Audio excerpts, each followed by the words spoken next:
The observation deck of Station Meridian 7 hummed with the nervous energy of 24 species, all gathered to witness what the Galactic Council had deemed an impossible negotiation.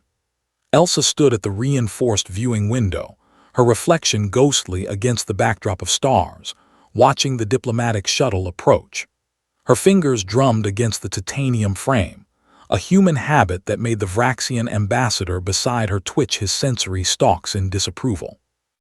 Your species has 3 standard hours to convince the Kravath Dominion to release the colony worlds, the ambassador hissed, his translator rendering his skepticism in perfect English.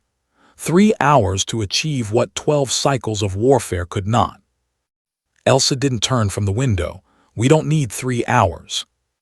Behind her, Harry worked at a portable terminal, his face illuminated by holographic displays that showed real-time data streams from the Kravath dreadnought holding position beyond the station's defensive perimeter. At 19, he was the youngest xenolinguist the United Earth government had ever deployed, but Elsa had requested him specifically, not for his age, but for what he understood about fear. "They're signaling approach clearance," Harry said quietly. "The Kravath Warprime is coming aboard with his honor guard." A ripple of movement passed through the assembled delegates. The Kravath were nightmare fuel given flesh, 3-meter-tall apex predators whose empire had conquered 17 systems in as many years. Their Warprimes were worse, genetically enhanced killing machines that had never known defeat. And humans, soft-skinned mammals from a backwater system, were supposed to make this one surrender. The airlock cycled with a pneumatic hiss. Warprime Thuraxel entered first, and the temperature in the room seemed to drop. His exoskeleton was the color of dried blood, scored with the ceremonial scars of 1,000 victories. Behind him came his honor guard, 6 Kravath warriors, each carrying weapons that could reduce the observation deck to its component atoms. But it was what followed that made Elsa's jaw tighten. A child. Not Kravath, something else. Small, furred, with enormous dark eyes that held the kind of terror that bypassed language entirely. A chain, brutal and unnecessary, connected a collar around its neck to the Warprime's armored wrist. "The cub of the Yavari," the Vraxian ambassador whispered. "A peace offering from their homeworld when the Kravath invaded. The Yavari believed sacrifice would spare them." "Did it?" Elsa asked. "The Yavari are extinct." Harry's terminal chimed softly. He glanced at the data, then at Elsa, and gave the smallest nod. She understood.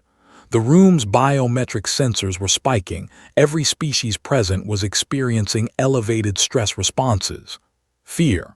The Kravath specialized in it, used it like a weapon. The cub was theater, a demonstration of dominance. Warprime Thuraxel took his position at the negotiation table, the chain coiling beside him like a serpent. The cub curled into the smallest possible shape, shaking. "You waste our time, human," Thuraxel said, his voice a subsonic rumble that vibrated through the deck plating.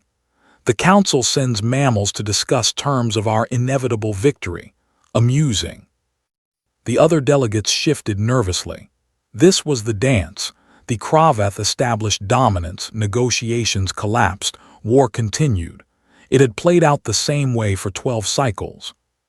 Elsa walked to the table. She didn't sit. "We're not here to negotiate your victory," she said. "We're here to discuss your surrender." The silence that followed was absolute. Even the station's atmospheric processors seemed to pause. Thuraxel's mandibles spread in what passed for a Kravath smile, all serrated edges and implied violence. "You dare?" "Harry," Elsa said. The young man's fingers danced across his terminal. Every screen in the observation deck flickered to life, showing a single image. The Kravath homeworld, Kravaxis Prime, floating serene and untouched in the depths of space. "Beautiful world," Elsa said conversationally. "Population 43 billion, 12 primary hive cities, 17 sacred spawning grounds." She paused. "One strategic weakness." Thuraxel rose, the chain jerking the cub with him. You threaten our homeworld. Your fleet couldn't reach it if you had a century. You're right, Elsa agreed. Our fleet couldn't, but we don't need a fleet. Harry tapped another command. The image zoomed in, penetrating atmosphere clouds until it focused on something small. A device, unremarkable, sitting in a plaza in the largest hive city, surrounded by Kraveth going about their daily lives unaware. 72 hours ago, our operatives placed 37 identical devices in strategic locations across your homeworld, Elsa said. Each one contains enough antimatter to crack a continent. We can trigger them remotely, right now if necessary. The observation deck erupted. Delegates shouted in a dozen languages, translators struggling to keep pace. The Vraxian ambassador's stalks went rigid with shock, but Elsa kept her eyes on Thuraxel. The War Prime was perfectly still. You're bluffing. Humans don't have antimatter weapons of that scale. Your technology is primitive. Was primitive, Harry said quietly. Turns out when you're facing extinction, you innovate quickly. This is madness, the Vraxian ambassador sputtered. You would commit genocide, destroy an entire world. Would we? Elsa tilted her head. I don't know, want to find out, War Prime. Thuraxel's claws extended. You would be no better than monsters. The Council would. The Council is irrelevant, Elsa interrupted. This is between your species and mine. You taught us that might makes right, that the strong devour the weak, that terror is a legitimate weapon of war. She gestured to the cub, still trembling at the end of its chain. You taught us very well. The War Prime looked at the screens, at the devices nestled in his homeworld's heart, then back at Elsa. She could see him calculating, running through scenarios. The Kraveth had built their empire on fear, had wielded it like a blade for generations. But fear was a weapon that cut both ways. You want us to release the colony worlds, Thuraxel said slowly.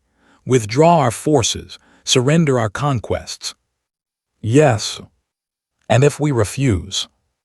Elsa's expression didn't change. Then in approximately 30 seconds, 43 billion Kraveth die, including your mate and your broodlings, War Prime. Our intelligence is very thorough. Harry's hands hovered over his terminal. The room held its breath. Thuraxel stared at the human female before him, small, fragile, utterly serious. In that moment, he understood with crystalline clarity what the Council had been too afraid to acknowledge.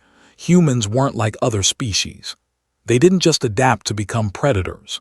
They became the predator you taught them to be, then refined it, perfected it, until the student surpassed the master. The chain rattled as the War Prime's hand moved. For one terrible moment, everyone thought violence was coming.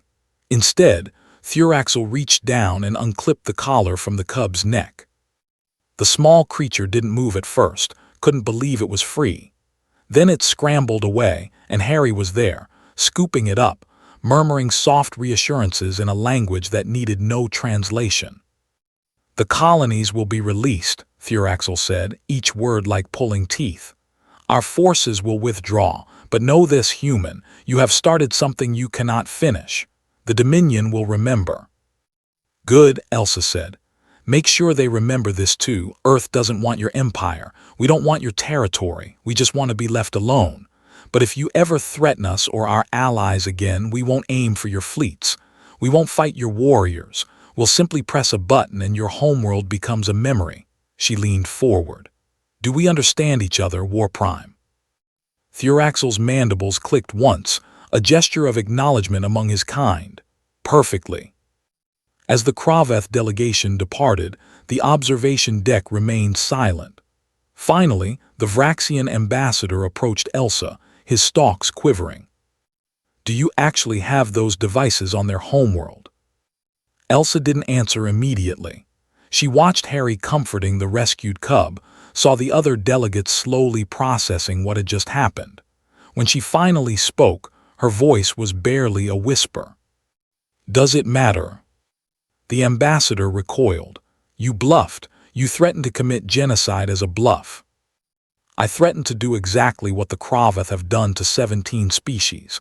The difference is I made them believe I would actually do it. She turned to face him fully. You wanted to know what makes humans dangerous, Ambassador. It's not our technology. It's that when you drag the cub's chain to intimidate us, we don't just feel fear, we learn from it. We understand it. And then we use it better than you ever could.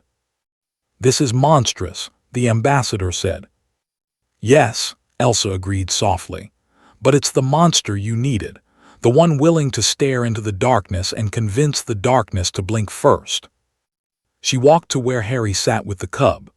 The small creature had finally stopped shaking, was making small chirping sounds as Harry ran his hand gently over its fur. Status? Elsa asked. Kraveth fleet is powering down weapons, Harry reported. They're broadcasting withdrawal orders across all occupied systems. He looked up at her. We actually did it. We did. Elsa crouched down, meeting the cub's eyes. In them she saw the reflection of what humanity had become, survivors who'd learned that sometimes the only way to save lives was to be willing, truly willing, to end them. The weight of that understanding would stay with her forever. The cub reached out one small paw and touched her hand. Harry smiled. I think it's trying to say thank you. Tell it, Elsa said, that we're sorry it took us so long to understand. She stood, addressing the room of delegates who still watched in stunned silence. The Kraveth came here to remind us of our place, to show us we were prey. Instead, they learned that humans don't stay prey. We evolve. As Station Meridian 7 returned to its normal operations, as the news spread across the galaxy that the Kraveth Dominion had agreed to peace terms, no one spoke of what had truly happened in that observation deck. They didn't discuss whether the antimatter devices were real or an elaborate fiction. They didn't debate the morality of Elsa's gambit. Because in the end, when Thuraxel had dragged that cub's chain into the room, he'd been demonstrating the power of fear. And Elsa had responded by wrenching something far more profound from every witness present. The understanding that humanity, pushed to the edge, would become whatever monster was necessary to survive. The cub lived, the colonies were freed, and the galaxy learned a new truth about the species from Sol 3. Never mistake their compassion for weakness. Never assume their morality means hesitation. And never, ever teach them to be afraid, because humans don't just learn from fear. They master it,